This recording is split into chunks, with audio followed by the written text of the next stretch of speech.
Hello and नमस्कार दोस्तों, मेरा नाम है कंवरपाल सिंह और आज हम अध्ययन करने वाले हैं सिंधु घाटी सभ्यता के विस्तार के समय। ये इंडस वैली सिविलाइजेशन के ऊपर हमारा थर्ड वीडियो है। इससे पहले वाले वीडियो में हमने सिंधु घाटी सभ्यता की भूमिका और कालक्रम के बारे में चर्चा की थी। सेकंड वीडियो में हमने चर्चा की थी कि सिंधु घाटी सभ्यता की उत्पत्ति कैसे हुई थी, अर्थात जो सिंधु घाटी सभ्यता के निर्माता कौन थे, इनके संबंध में चर्चा की थी। अगर ये वीडियो आपने नहीं देखा तो इनका जो लिंक है वो आपको डिस्क्रिप्शन में मिल जाएगा, आप वहाँ पे जाके चेकआउट कर सकते हैं। और आज हम अध्ययन करने वाले हैं सिंधु घाटी सभ्यता के विस्तार के संबंध में। तो चलिए शुरू करते हैं। देखिए, सिंधु घाटी सभ्यता के जो स्थल अभी तक मिले हैं वो हमें मुख्यतः मिले हैं या तो भारत में मिले हैं, दूसरे नंबर पे पाकिस्तान में मिले हैं, और 2 स्थान है वो हमें अफगानिस्तान में भी मिले हैं। अफगानिस्तान में बहुत ज़्यादा स्थान नहीं मिले हैं, केवल 2 स्थान है, एक तो सोर्तगुई है और दूसरा मुंडीकाक। तो ये 2 स्थान है जो हमें अफगानिस्तान में मिले हैं, जबकि भारत और पाकिस्तान में इसके काफ़ी स्थान है जो इंडस वैली सिविलाइजेशन के हमें मिले हैं। तो ये इंडस वैली सिविलाइजेशन है, मुख्यतः 3 देशों में फैली हुई है, भारत में, दूसरा पाकिस्तान में है और तीसरा है अफगानिस्तान में। यहाँ पर हम चर्चा कर रहे हैं सिंधु घाटी सभ्यता के विस्तार की चर्चा कर रहे हैं। देखिए, पिछले वीडियो में हमने पढ़ा था कि सिंधु घाटी सभ्यता का जो प्रथम स्थल का उत्खनन कार्य किया गया था वो 1921 में किया गया था, हड़प्पा। और 1921 से लेकर 1947 तक हड़प्पा के जो स्थल प्राप्त हुए थे वह प्राप्त हुए थे 40 स्थल। तो 1947 ईस्वी में भारत विभाजन के समय सिंधु घाटी सभ्यता के अधिकतर स्थल थे जो पाकिस्तान में चले गए थे। भारत में केवल 2 स्थल थे उस समय, रंगपुर जो गुजरात में है, एक दूसरा कोटला निहंग जो पंजाब में।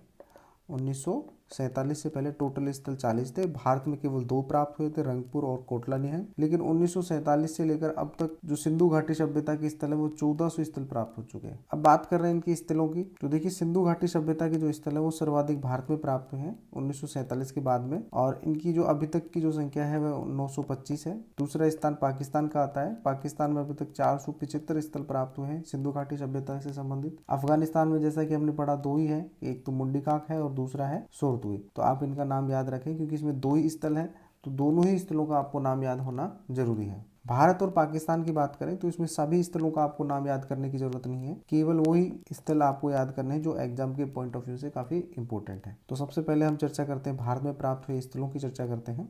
भारत में जो सिंधु घाटी सभ्यता के जो स्थल हमें प्राप्त हुए हैं वो मुख्यतः प्राप्त हुए हैं पंजाब में, राजस्थान, हरियाणा, और सर्वाधिक जो स्थल प्राप्त हुए हैं वो गुजरात में प्राप्त हुए हैं। इसे भी आप नोट डाउन कर लें, कई बार एग्जाम में पूछा गया है कि सिंधु घाटी सभ्यता के जो स्थल है वो सर्वाधिक कौन से स्टेट से प्राप्त हुए हैं, तो वो प्राप्त हुए हैं गुजरात से। इसके अतिरिक्त जम्मू कश्मीर, उत्तर प्रदेश और महाराष्ट्र से भी सिंधु घाटी सभ्यता के स्थल प्राप्त हुए। पंजाब की बात करें तो पंजाब से रोपड़, बारा और संगोल, जिसमें से जो रोपड़ है आप मैप में देखेंगे यहाँ पर स्थित है, ये ज्यादा इंपॉर्टेंट है। राजस्थान की बात करें तो राजस्थान में एकमात्र स्थान है कालीबंगा, तो कालीबंगा मैप में यहाँ पर स्थित है, आप इसे नोट डाउन करें। हरियाणा की बात करें तो हरियाणा में बनावली, राखीगढ़ी और मिताथल प्रमुख है, जिनमें से बनावली और राखीगढ़ी ज़्यादा इंपॉर्टेंट है। अब बात करें गुजरात की, तो देखिए गुजरात के स्थलों को हमने 2 भागों में डिवाइड किया है। एक तो गुजरात के काठियावाड़ क्षेत्र में कुछ स्थल मिले हैं और कुछ स्थल मिले हैं हमें कच्छ से। काठियावाड़ क्षेत्र की बात करें तो यहाँ से हमें लोथल और रंगपुर मिले हैं, जिसमें से लोथल ज़्यादा इंपॉर्टेंट है। और कच्छ की बात करें तो यहाँ से देसलपुर, सुरकोटड़ा और धोलावीरा नामक स्थान मिले हैं, जिसमें से धोलावीरा ज़्यादा इंपॉर्टेंट है। इसके अतिरिक्त दूसरा है सुरकोटड़ा। जम्मू कश्मीर की बात करें तो यहाँ से जो हमें स्थल प्राप्त हुआ वो मांडा है, इसे सिंधु घाटी सभ्यता का सबसे उत्तरी स्थल भी माना जाता है। उत्तर प्रदेश की बात करें तो उत्तर प्रदेश से जो हमें स्थल प्राप्त हुआ वह है आलमगीरपुर, और इसकी स्थिति है वो लगभग यहाँ पर है, आलमगीर की।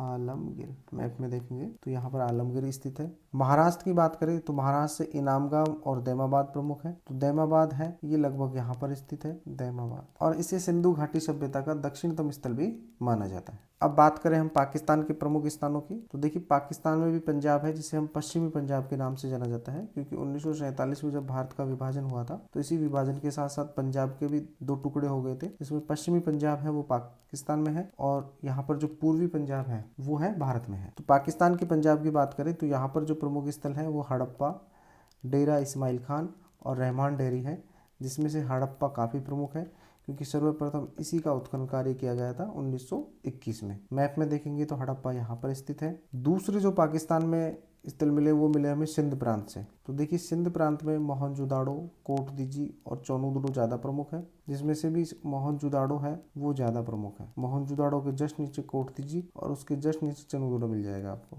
तीसरे जो स्थल मिले हैं वो बलूचिस्तान में मिले हैं, जिनमें मेहरगढ़, सुतका गैंडोर और सुतका कोह प्रमुख है। तो देखिए यहाँ पर सुतका गैंडोर तो ये रहा, और शुतकाकोहु ये रहा, ये ज़्यादा इंपॉर्टेंट है यहाँ पर। तो इस प्रकार से पाकिस्तान की ये इंपॉर्टेंट स्थल है, इनको आप राइट डाउन कर लें, एग्जाम में कई बार इनके संबंध में पूछा जाता है।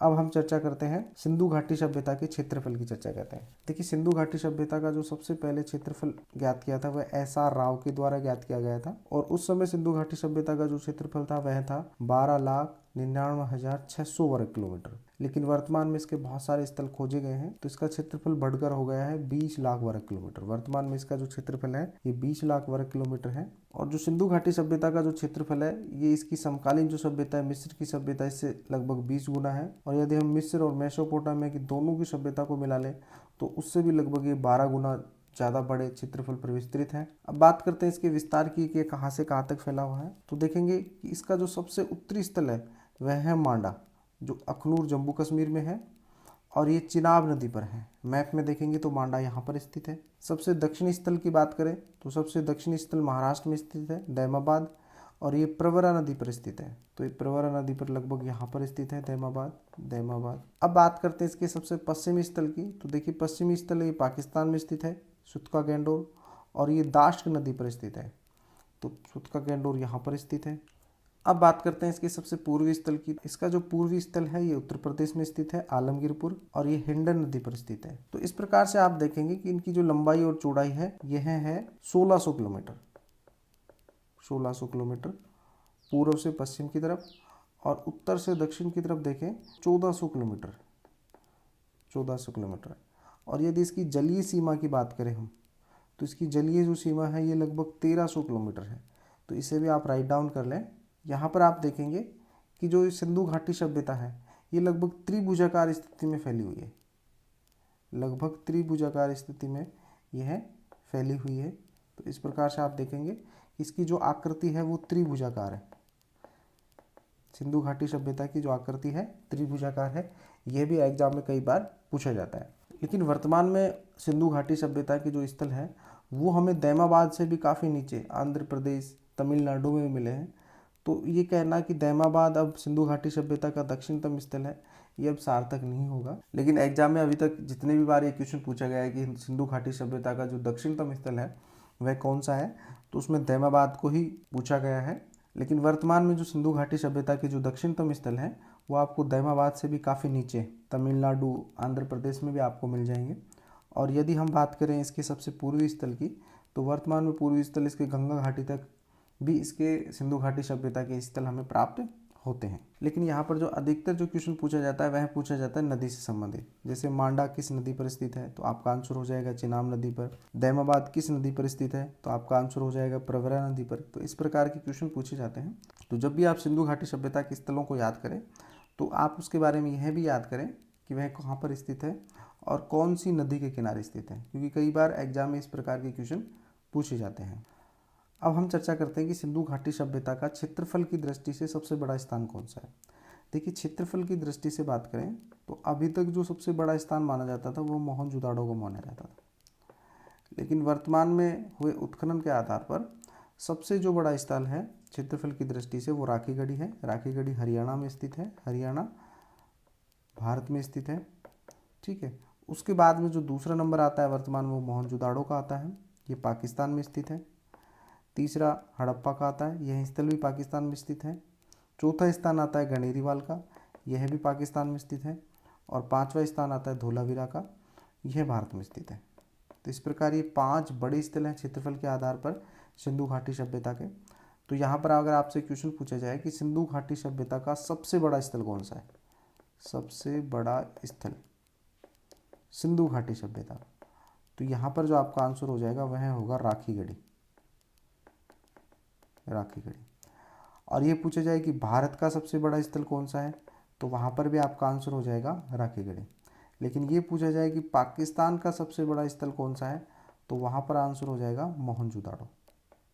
और सिंधु घाटी सभ्यता का दूसरा सबसे बड़ा स्थल भी कौन सा होगा, मोहनजोदाड़ो। पाकिस्तान का सबसे बड़ा और सिंधु घाटी सभ्यता का दूसरा सबसे बड़ा स्थल हो जाएगा मोहनजोदाड़ो। अगर भारत के संदर्भ में या संपूर्ण सिंधु घाटी सभ्यता की बात करें तो सबसे बड़ा स्थल होगा वो होगा राखीगढ़ी। तो यह क्वेश्चन कई बार एग्जाम में पूछा गया है। तो इस वीडियो में हमने चर्चा की सिंधु घाटी सभ्यता के विस्तार के संबंध में चर्चा की। नेक्स्ट वीडियो में हम चर्चा करेंगे सिंधु घाटी सभ्यता की जो नगर नियोजन और उसकी विशेषताओं के बारे में चर्चा करेंगे, क्योंकि सिंधु घाटी सभ्यता एक नगरीकृत सभ्यता है, तो इसके संबंध में चर्चा करेंगे। उसके बाद में हम चर्चा करेंगे इसके जो महत्वपूर्ण स्थल हैं उनके बारे में हम डिटेल से चर्चा करेंगे। तो आपको हमारा वीडियो कैसा लगा? यदि अच्छा लगा तो इसे लाइक करें, शेयर करें और सब्सक्राइब करें। Thank you.